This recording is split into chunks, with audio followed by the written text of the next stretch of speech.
Phone check. 1, 2. The microphone check. 1, 2, 1, 2. The microphone check. I got my headphones tuned between two different AM stations, and my briefcase is full of declassified information. Declassified. Declassified. Good evening and welcome to News from Neptune for the second week. No, it's the third week, actually, of 2014.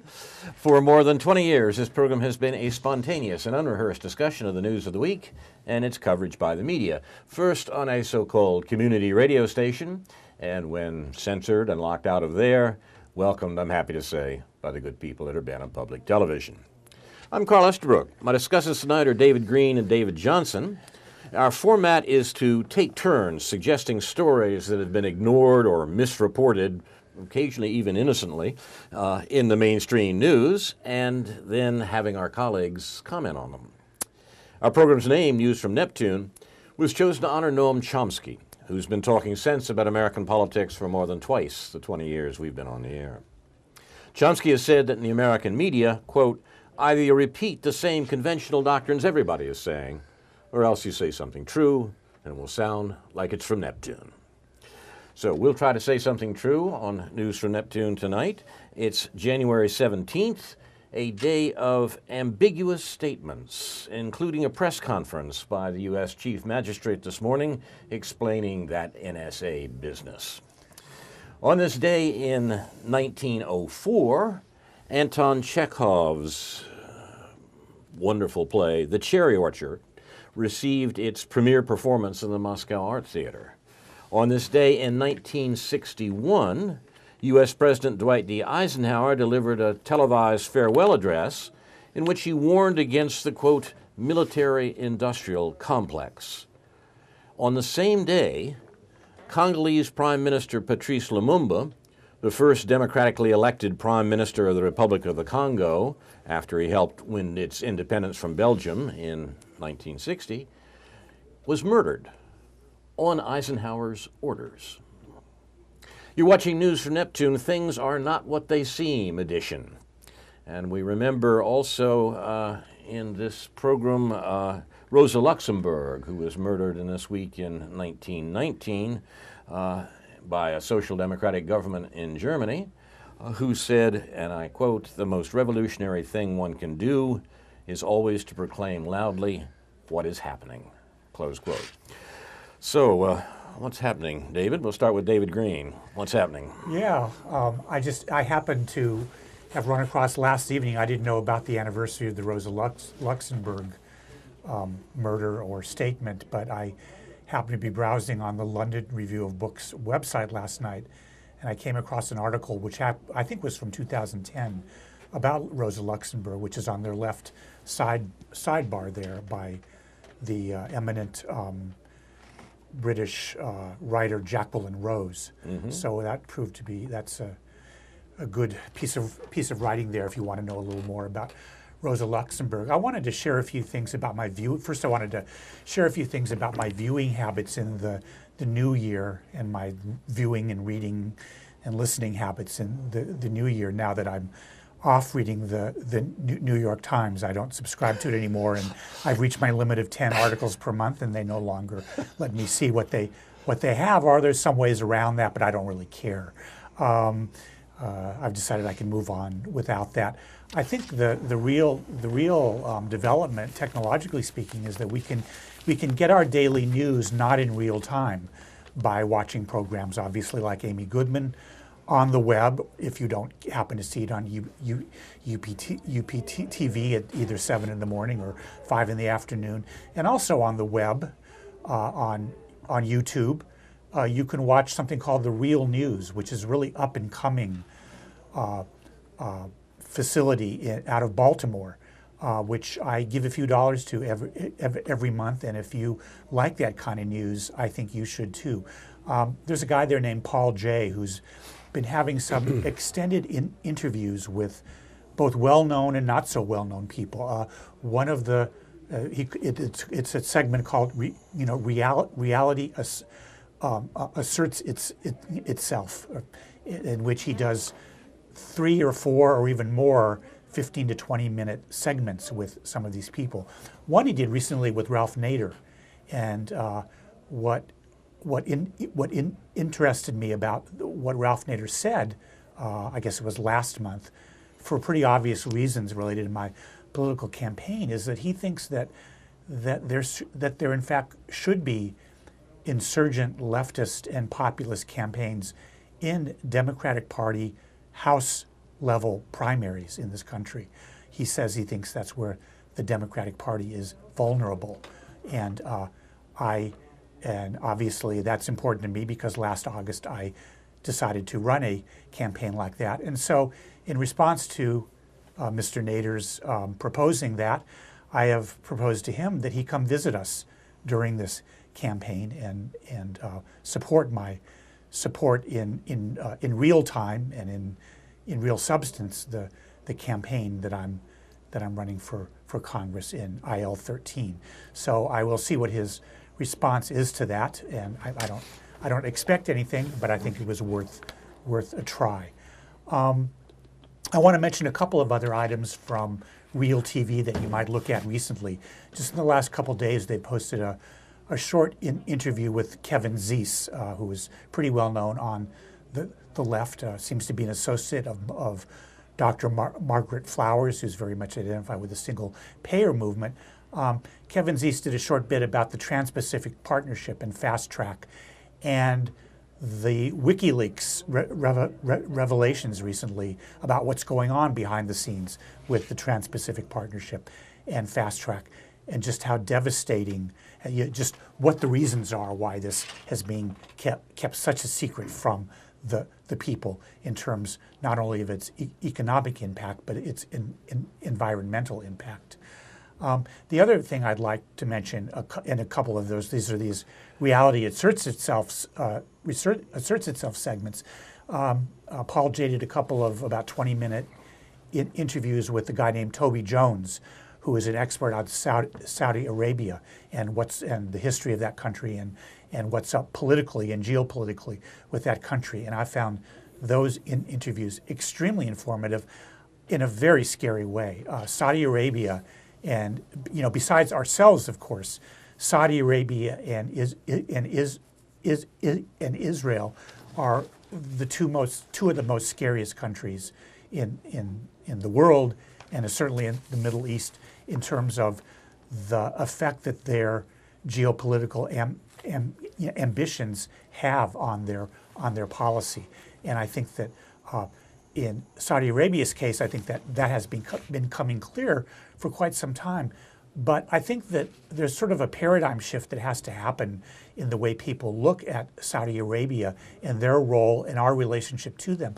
I think for a long time it was felt that Saudi Arabia was a weak and vulnerable country that the U.S. had to protect by having strong allies around it. Iran under the Shah, Turkey, and Israel. I think that dynamic has changed. It's obviously changed historically for various reasons since the Iranian Revolution in 1979. But I think we have to start to understand Saudi Arabia as no longer being quite as dependent on U.S. foreign policy and U.S. aid. In fact, we are dependent on their $60 billion a year, according to this program, purchase of military arms from us. So Saudi Arabia is obviously a real player in that region. It's a small country people-wise. It's a big country area-wise. It's obviously a rich country oil-wise. And they, ever since we sort of empowered them in the late 70s and early 80s to make jihad, to organize the jihad in Afghanistan against the Soviet Union, they have been a much bigger and apparently more independent player in that region. And now we have, of course, a situation there where the war in Syria is in one dimension essentially a proxy war between Saudi Arabia and Iran. So I will put those comments and topics on the table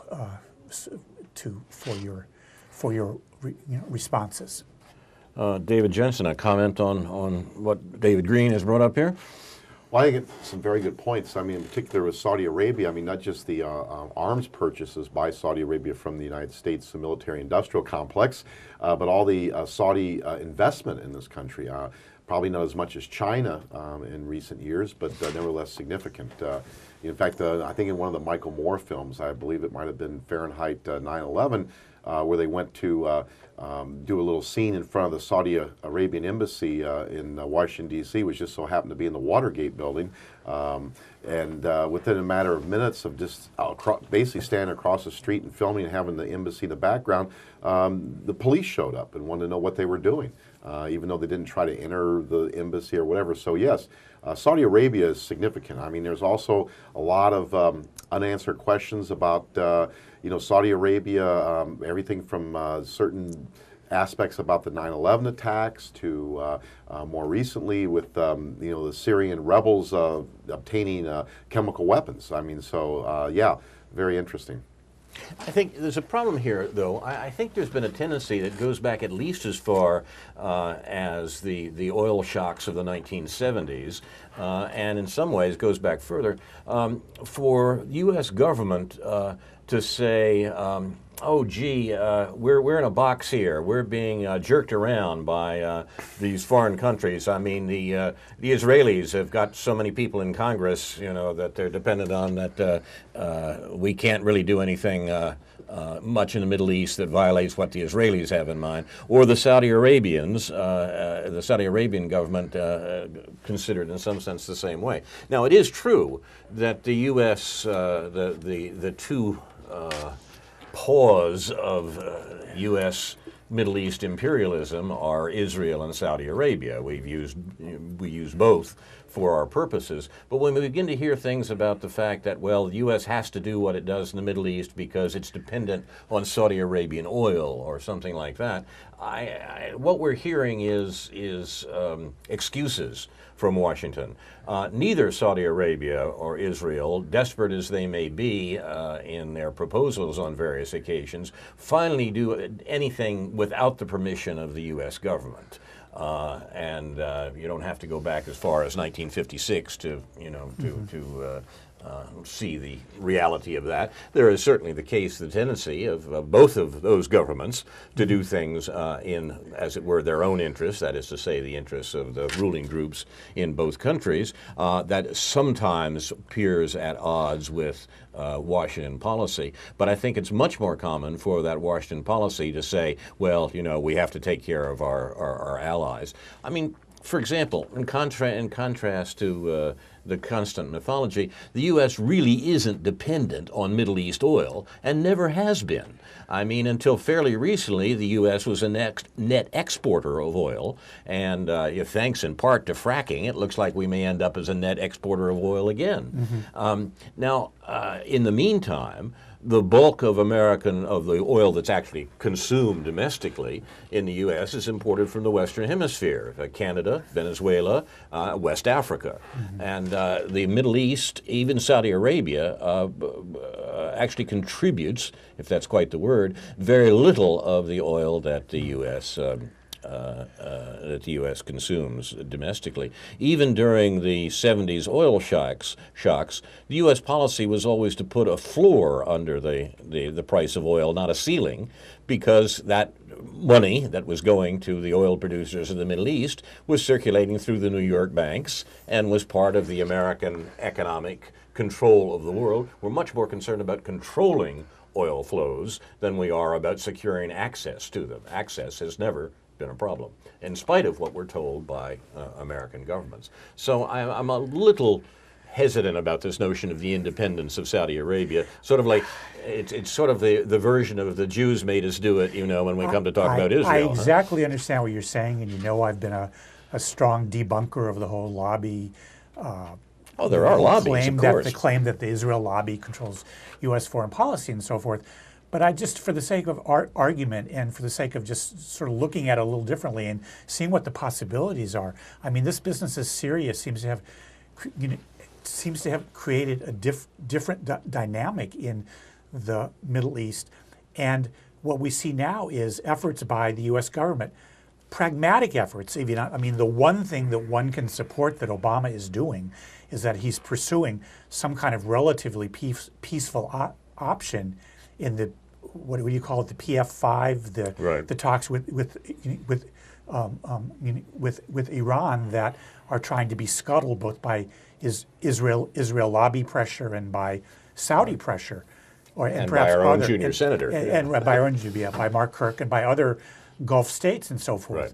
But the thing is, doesn't it bring something new into the mix here when you've got Saudi Arabia and Israel both opposing these efforts and playing their own very dangerous games and having been empowered in certain ways. I mean, Israel, sure, they're dependent on us, but they also have an arms manufacturing sector that they didn't have 30 or 40 years ago, and a high-tech sector that they didn't. And the Saudis themselves, I mean, it used to be thought that the Saudis couldn't fly their airplanes without our help. They couldn't defend themselves without U.S. pilots or something like that. I don't know how true that still is, but it seems like they are empowered, whether for real or for fake or for image purposes, in a way that they haven't quite been previously in terms of the way things are going on in that region. And I'm just wondering, given that it's been clear for a long time that that Saudi Arabia and Israel were sort of effective allies. I mean, they were effectively allies in both being dependent on Washington, and that the Saudis weren't the bad guys in view of Washington. That Israel was our beachhead in the region, our stationary aircraft carrier or whatever, to protect the Saudi oil. But it just seems like we have to entertain the possibility that there's something a bit new and more empowered and more dangerous going on in the region in the last year or two with the Arab Spring and the Gulf regime's responses to that, and maybe and just a little more something going on in our own country that may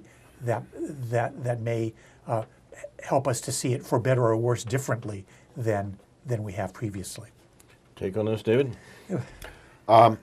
No, I think I'll pass. I think it's pretty sums it up.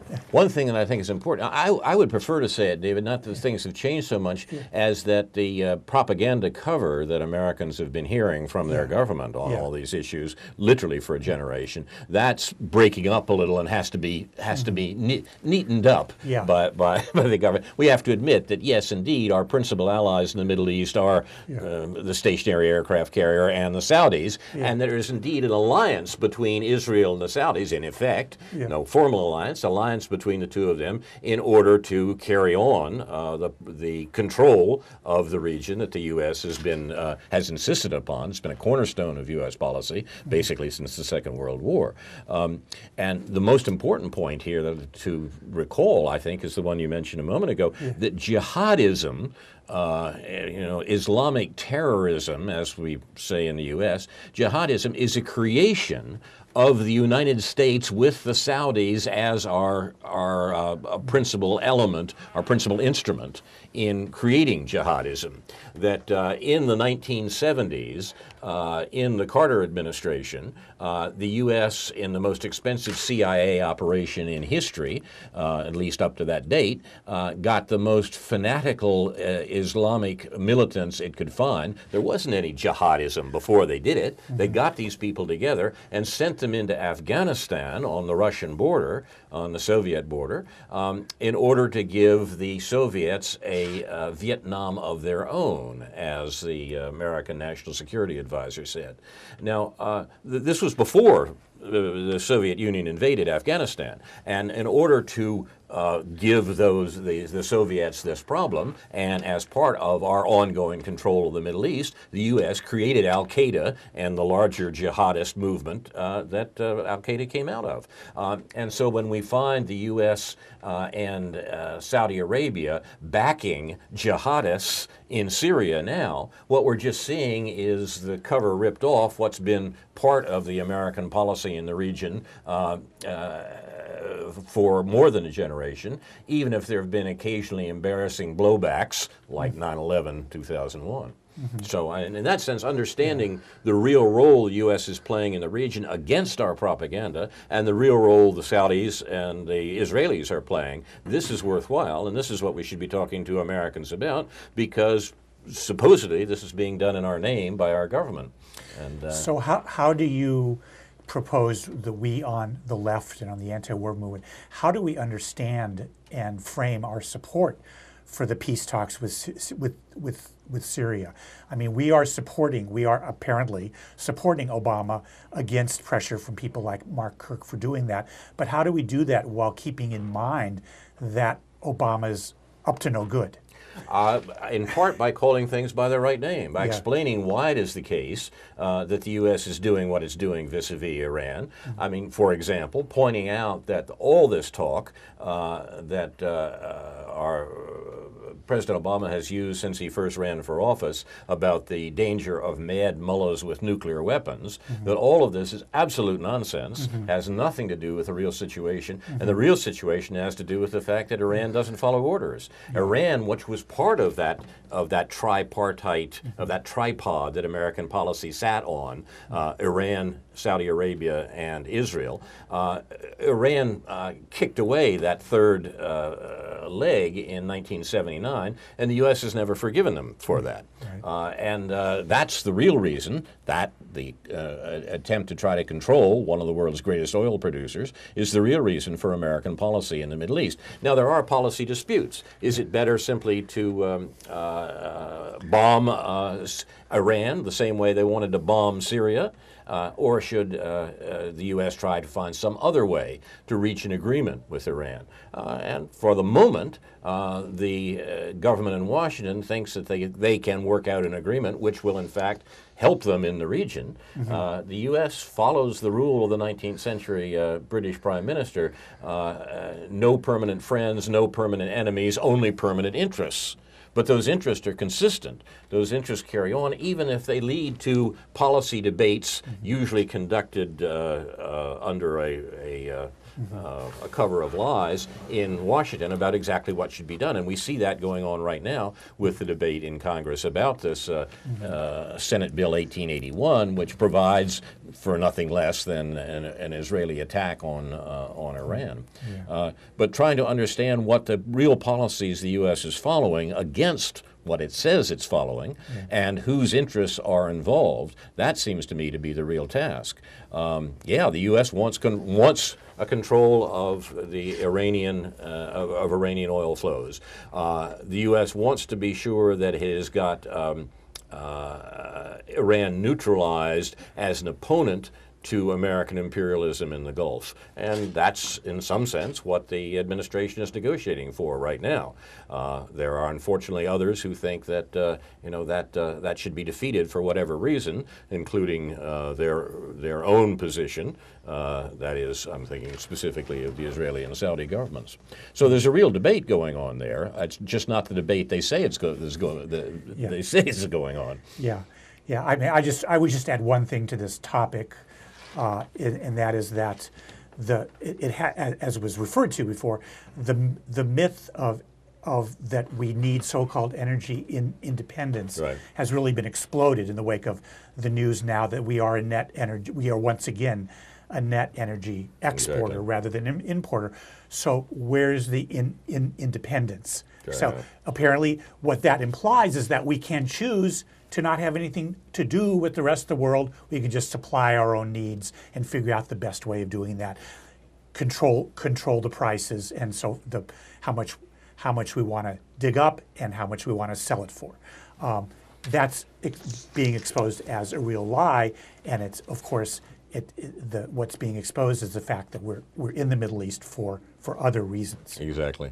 And when Ron Paul says bring all the troops home and close down those foreign bases, he has to be excluded from the limits of allowable debate in American presidential politics, because you can't say that. You just have to say how you're going to attack terrorism. Terrorism is the problem. How you're going to attack terrorism and whether you're going to do more or less of it. And I will be saying that. In my campaign, I already have. Well, and I haven't been excluded yet. But you're unusual. usual, David. Yes, I am. You know, Yeah, so- we could all agree that that's the case. It's interesting that three of the big myths, if you will, about the Middle East, one you hear a lot of is, well, we have to fight terrorism, but it was U.S. government policy in the past, as you mentioned, Carl, Right. that created these jihadist terrorists. Exactly. The other big myth is Arab governments just they don't understand democracy, that they always incline towards dictatorships. Well, the facts are that both Iran and Iraq had democrat, and as well as a few other Arab countries had democracies back in the 1950s and 60s, which were overthrown by the CIA, Right. and dictatorships imposed. And the third one, of course, is this, now that the United States is an energy exporter, how come gasoline prices haven't gone down? I mean, I think it's what you said, Carl, at the beginning. Nothing appears as what it seems. I mean, it's Right. and it's also interesting that stated policy. I mean, what they say is totally different than what they do. As far as everything from Obama to Senator whoever, Congressman, whatever. It's they've got their own agenda, which is for the 1%, and never for the 99%. That is the people of the United States, or the world for that matter. You're watching News from Neptune, a Things Are Not What They Seem edition. David Johnson, David Green, and Carl Estabrook talking about the news of the week and its coverage by the media. David, you got what's top of your list of other stories? As far as unreported stories of the year? Yeah. David Green's congressional campaign is a very underreported story out there on the local level. Absolutely. On the national level is the election of Socialist City Council candidate Kashama Sawant in Seattle. This got virtually no coverage in the media. I mean, it got some in the liberal progressive media, and also in Washington State local media, but nothing I saw in the corporate media. And also, they didn't mention the fact about in Lorain County, Ohio, how 15 union members ran on a Labor Party ticket, and 12 of them got elected to local and county offices because they were fed up with the betrayal of the Democrats. And these are interesting developments. Also, not to forget that Ty Moore in Minneapolis, Minnesota, also ran as a socialist and didn't quite get elected, but he got 48% of the vote, which is not shabby. So there's something going on here. It's interesting. Basically, it seems as if there's been some success with third-party candidacies at local levels around different parts of the country. And I think this is just tapping into a phenomenon that's been building for quite some time in the United States. That people are getting tired of being told one thing and then stabbed in the back, being sold out, basically. Yeah, I think that's a very important point, David. I think that the polls that show the numbers creeping up of those who do not identify as either a Republican or a Democrat is important. Because the whole point of our political structure, or political parties in this country, is to channel and control political concerns and in a way acceptable to the American ruling class. I mean, we don't really have political parties in the sense that Europe did in the 20th centuries, where the parties represented class interests, they represented groups who wanted specific economic and, in some cases, foreign policy programs that served that particular class.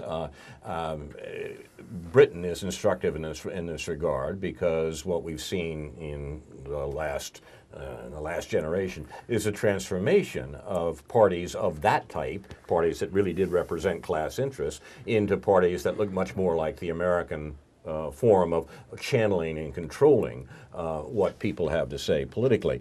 Tony Blair being the great example of that, Margaret Thatcher's successor in all practical fashion, took the Labor Party, which was a class-based party, and removed that part of the Labor Party charter that talked about its class base. That was his job. That's what he did, and he accomplished it fairly well, and made a lot of money from a war that killed a lot of people in the name of a party politics that looks much more American than it does European in that regard. Now, what we find in America is that the control that the Republicans and Democrats maintain over the political discourse is breaking down.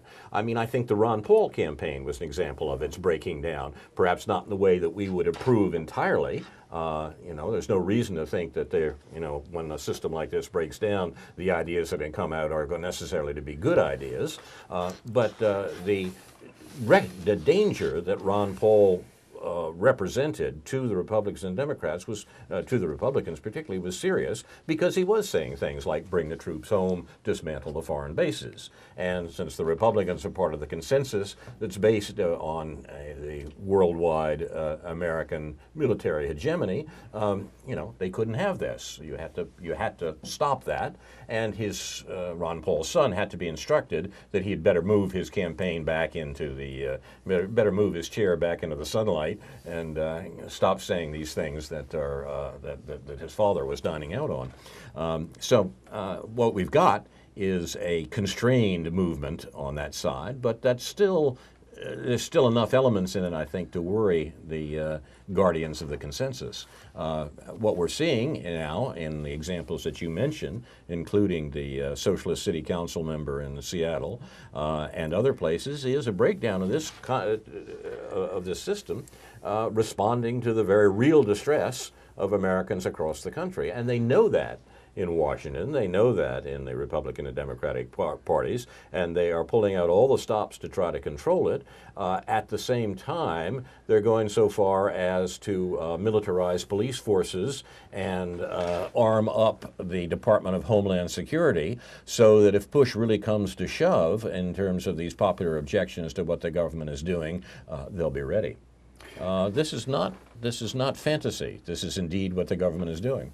One thing I'd like to add, Carl, too, with Kshama Sawanta, the socialist candidate who won the city council seat, she came out of the Occupy movement in 2011. And with Ty Moore, who almost won in Minneapolis, he was very much and still is very much involved in the anti-eviction campaign up there, being arrested many times, blockading homes from being foreclosed upon. So what's interesting is these people are coming, from the deep grassroots, and I think this is what really frightens the powers that be, if you will. I think that's quite true. I've really begun, since I declared my candidacy in August, I've really begun to notice that sort of a confluence of a lot of things bubbling up. I don't think it's anything, I'm not saying anything mystical or, imputing any importance to myself. I'm just saying that what we've seen in an off-year last year to 2013, usually what would be pretty dead year, politically speaking, we see a lot of things bubbling up regarding minimum wage, regarding single-payer health care, regarding these elections that David has referred to. And I just, one thing I wanted to ask you, David, I know you're really interested in promoting single-payer health care and debunking the notion that Obamacare is the answer to our healthcare problems. That's been part of my campaign too. One thing Ralph Nader said in one of his interviews on The Real News is that if we want single-payer healthcare in every congressional district of this country, all it would take is 5,000 people, 5,000 organized people in each of those districts to go in and sit in the offices of their representatives, whether that be Rodney Davis or Ann Callis or me. Or David. Exactly. Not that they would have to sit in my office, but the other, and just shut it down until something is done at the national level. But the other thing I think that is worth noting is that, or at least worth putting on the table, is that here we live in IL 13, and smack dab in the middle of this district is Springfield. And in Springfield, there sits a governor named Pat Quinn, who claimed to be a supporter of single payer up until the day that he became governor of the state. And what would it take? How many thousands of organized people would it be to go to Springfield, to stay in people's homes, to find out ways to organize people, to sit in on the offices of our dominant Democratic Assembly, and saying, we're not leaving until we get single payer at a state level, real single payer. What do you think about that idea, David? I think it's a great idea. But you'd go along, right, David? Yeah, absolutely. Trying to organize people to do this. That's That's a little more difficult. 5,000 people? I've organized as many 300 people before on the local level. And other people in locally I know have organized about that many, but that's about the biggest I've seen in recent years. I mean, and you think about a community of 100,000 people, I mean, that's not a whole lot. I mean, for the purposes of the, one was the brief occupation of Chase Bank in downtown Champaign during the Occupy movement across the country. And the others, of course, were various local labor campaigns like against Flexingate. So, I mean, for their purposes, it was sufficient numbers. Man, 5,000 people. And I've been to labor rallies in Springfield where there was as many as between 30 and 40,000 people, one of which where the rotunda of the Capitol, the whole inside of the state Capitol building was jam-packed with union members, and all of them in unison shouting out "Union" at the same time, boom, boom, stomping their feet, "Union," boom, boom. And I mean, it just echoed. I mean, it felt like the whole rotunda was shaking.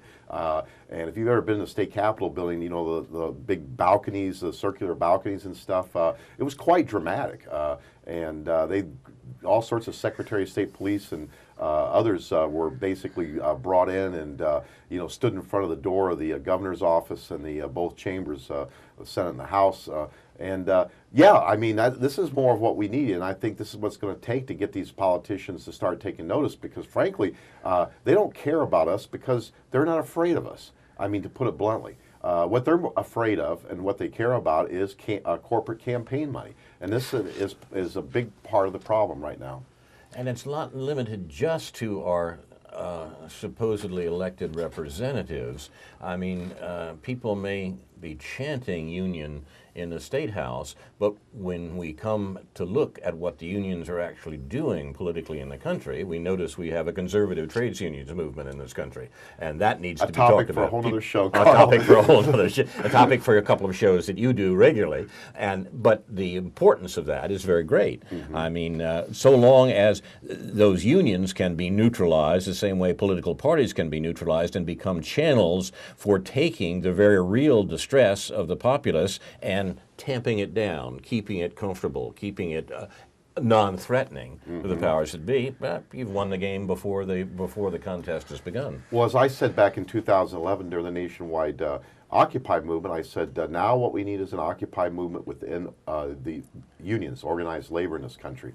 Because frankly, the union, all the problems out there going on now, the unions in this country should be out there organizing everybody. With various campaigns, and it's not happening. I mean, because frankly, they're bought off. I mean, they're part of the system. There's the point. The leadership. I mean, again, and they've got, in each union, there's various systems very similar to what we have in our general country, society, of control, basically anti-democratic measures to prevent dissident union members from taking office, and actually to the point of where they violate the law, the labor law, but then trying to take them to court. Because the way the labor laws work in this country, unlike in Canada and Europe, is instead of giving heavy weight in the law to the will of the rank and file, they basically operate more on a feudalistic system. Basically, they consider union members property of the union institution, if you will, almost like serfs on a manor. This is unfortunate. But you're right, Carl, absolutely. The union leadership at the national level in this country is as part of keeping the people controlled as any other institution. And a classic case in recent that's happened is the Boeing workers out in Seattle that voted down a horrible contract where basically it's ending their defined benefit pension plan and substituting a 401k and some other horrible things. Membership voted it down, and the International Union came in and threatened to put the local in trusteeship, and then waited till a third of the members were on vacation and ordered another vote for the contract. And when they did that, then it barely passed by 1%. And of course, up to the vote, they were working behind the scenes, making threats and promises and everything else to try to... Now, you think about this. Individual members of unions pay dues for representation, just like if you'd go out and hire a lawyer to represent you in court. So instead of working for the members that pay the salaries of these international union leaders and their whole institution, instead of representing the members that pay their salary, they're representing the companies, the corporations that these people work for. So... Again, I mean, this looks more and more like not just a corrupt system, but a feudalistic one. And how important it is to control, for the control that the American ruling class exercises in this matter, how important that control is, was brought home to me the other day when I was reading something quite removed from our current discussion. I was reminded of that passage in the Pentagon Papers, the revelations about how the U.S. actually fought the Vietnam War from those days, that Lyndon Johnson, President of the United States, resigned the presidency or refused to run for a second term, in part because he had run into opposition from the American military about sending more troops to Vietnam.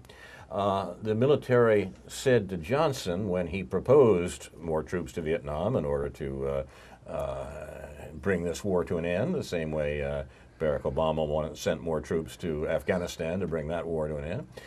The military said to Lyndon Johnson, well, of course, we'd like to send more troops, but we got to keep a lot of them here at home in case there are serious domestic uprisings. Now, this is 1968. Time when the U.S. was immensely more prosperous than it is now, when the divisions between rich and poor were far less than they are now in this country, and the level of unrest was based in part upon the objections, about the same level then to foreign war as it is now in this country. But the economic circumstances were quite different. Nevertheless, the Pentagon was worried then about how it would control domestic insurrections. They're much more worried today. They're much more worried today because those insurrections are much more possible. People are suffering more. And it seems to me that the important thing to do when we try to talk loudly about what's actually happening is point out to most Americans what is actually happening against the account that they're getting from the mainstream media. The distress that most Americans feel today economically is quite real. They're told, well, the government is working on it, things are getting better, the U.S. is coming out of the recession. There's a germ of truth in that. The U.S. is coming out of the recession in the sense that the 1% are making a great deal of money out of the recession. There's still fewer people employed in this country now than there were in 2008. And the 99% are doing much worse economically, and the improvement has not been seen further down the scale. That's why the Department of Homeland Security and the Pentagon are worried, as they were in Johnson's time, about the control of domestic unrest, and why the sort of talk the sort of loose talk from you gentlemen about getting 5,000 people to sit down in the State House or in a congressman's office really does upset them, and that will go straight into your NSA file. And some people in Washington are listening to us, right? That'll go straight into your NSA file, and the threat is real, they think. So keep it up. I just wanted to reference a really nice article on today's Counterpunch website, their weekend edition, by Paul Street, a person who's visited us a couple times. Friend of ours, yes. Based on a book he found in a used bookstore, which is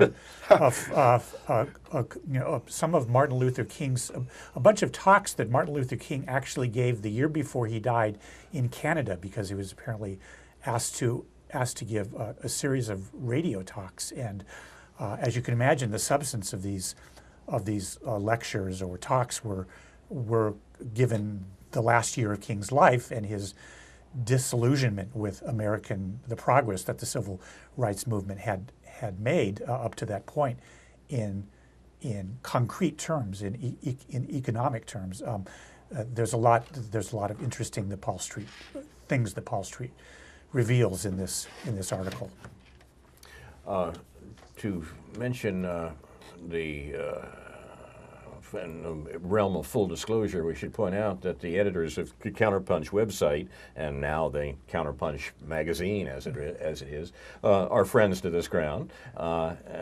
We don't always agree with them. We have some differences with them.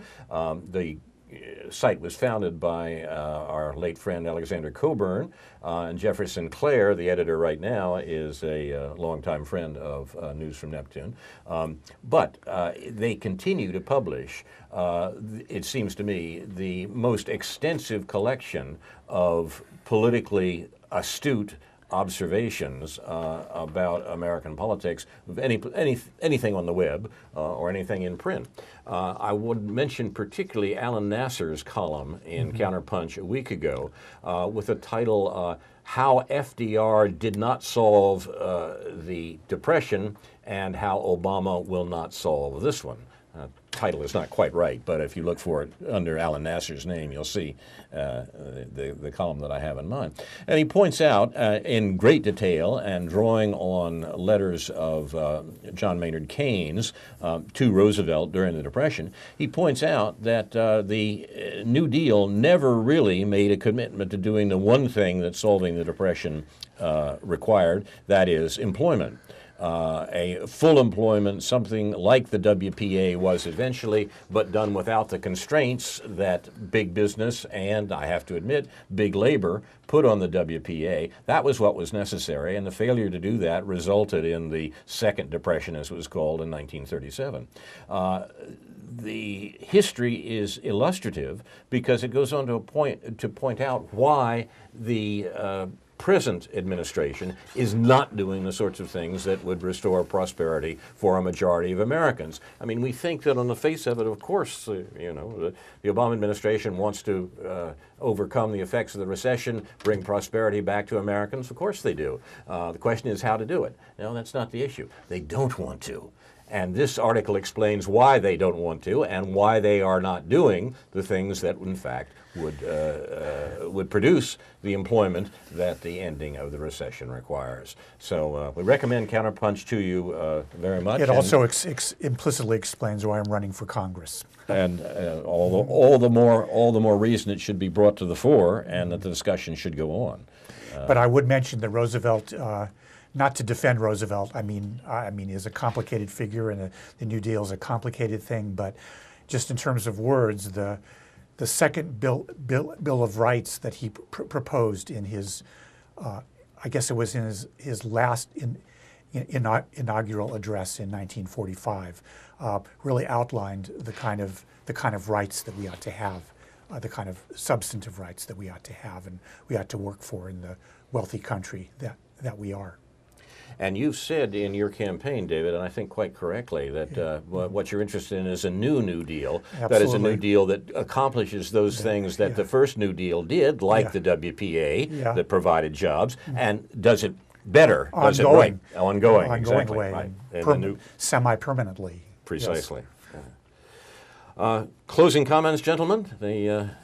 We're about out of time. No, well, I think we've still got 10 minutes. I'm not reading the clock correctly here. Good. Okay. We can probably easily spend 10 minutes on closing comments, though, if Carl, if you'd please like. Go right ahead. Go right ahead, David. As far as the theme of the show today, things are not what they seem. I think one of the things that fits perfectly in this whole thing going on right now with this supposed battle between the Republicans and the Democrats over the budget and unemployment benefits and other things. I mean, this is just one big charade. I mean, it's theater at its best. There we are. To be more precise, it's like a good cop, bad cop game. If you've ever been interrogated by the police, you'll be put in a room, and one cop will be yelling and screaming and acting like he's going to beat you up, and then another cop will come in and act like he's your long-lost friend. He's going to help you through it. Right. It's exactly the game they're playing. Just like with the cops interrogating you, they want the same thing. They work on the same team, and this is exactly what's happening with the Democrats and Republicans. They both want what's in the interest of the 1%.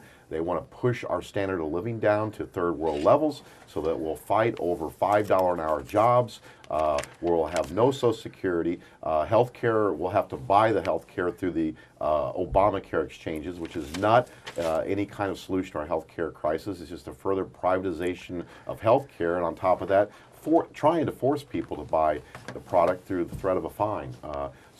Yeah, I just had to throw that in. I know some people that have run out of unemployment benefits in the last month or so, and I'm telling you, they're scared and they're very angry. and they're traditional Democratic voters, and they're fed up with the Democrats. I mean, they hate the Republicans, but they're getting really tired of. They're seeing through the whole charade. I mean, and I can't repeat a lot of the things they said out of frustration and anger. But I'm telling you, it's out there. It's the pot is simmering. And Homeland Security, to quote Wednesday Addams from the Addams Family, be afraid, be very afraid. And I think that's what the 1% is actually. I didn't know that was an Addams Family quote. I've heard it a lot lately, but Quoting the classics here, right? I didn't know. Yeah, I didn't know that. Okay, I guess popular culture. So Yeah, excuse right. me. That's all there.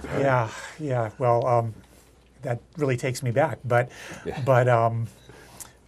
you know, ever since I started this campaign against the two candidates that I'm running against for Congress, I've been trying to sort of formulate how I deal with this idea that the problem is somehow in Washington. It's somehow between the two parties in Washington. They don't get along. They have to play nicer. They have to be more civil to each other. Yeah. And Ann Callis will start every one of her talks by saying, "I've been out there and people are hurting and people are angry." How would she know? And yeah, how would she know? But B, what is the point is, how do we understand where this hurt is coming from? Right. And then she'll begin, and they'll both talk about the dysfunctionality in Washington. This was, of course, heightened during the government shutdown last summer for a couple, or I guess it was early last fall for a couple of weeks, and that somehow that's the problem that has to be solved. So Ann Callis says she's going, she's a judge. She's going to go to Washington and listen and be fair and decide. And George Gollin is a scientist. He's going to go to Washington, and there's too many arguments, and he's going to bring facts. And it's like, what do you think Washington really works like? I can't claim that I'm going to go to Washington and fix anything. All I can claim is that I'm going to say what's true and understand that the problem has been going on for a really long time. It's not the fact that the government was shut down doesn't even rise to being a kind of symptom of all that. I don't even know what to call it. It just. But the premise of this campaign, and trying to get away and undermine the premise of this campaign, that somehow we're all running in order because we can best go to Washington and fix what's dysfunctional there without addressing the lobbyists, without addressing money, without addressing the multinationals, without addressing the military-industrial complex, without talking about naming the whole system. And there's a theme here that's now it's a good 40 years in running, I think, that the problem is Washington.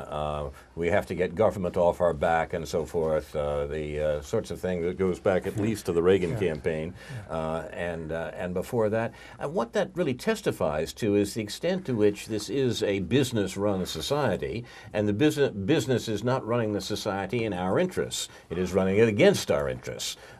It is establishing a system in which the upper reaches of American business are enriched, and the majority of Americans are impoverished. And that's exactly what the numbers show over that 40 years. They're winning, in other words. Now, why then do you have to delegitimize government? Because government remains the instrument that could reverse that, or could at least minimize the effects of that. Only government can control business. Only government can control the banks. Only government can control the industries that employ Americans in the present fashion by doing sorts of things that would include a government employment system like the WPA of the New Deal. Now, because American business knows that its only real threat comes from the government, it has to delegitimize that government. It has to say, all those people in Washington, they're just arguing with one another. They're not getting any place. They can't be trusted. We have to move away from the possibility of their doing anything at all. And that's a pretty good system, and it's worked pretty well for a while I now. really have to figure out how to make a good soundbite out of that, what you just said, Carl, for my campaign.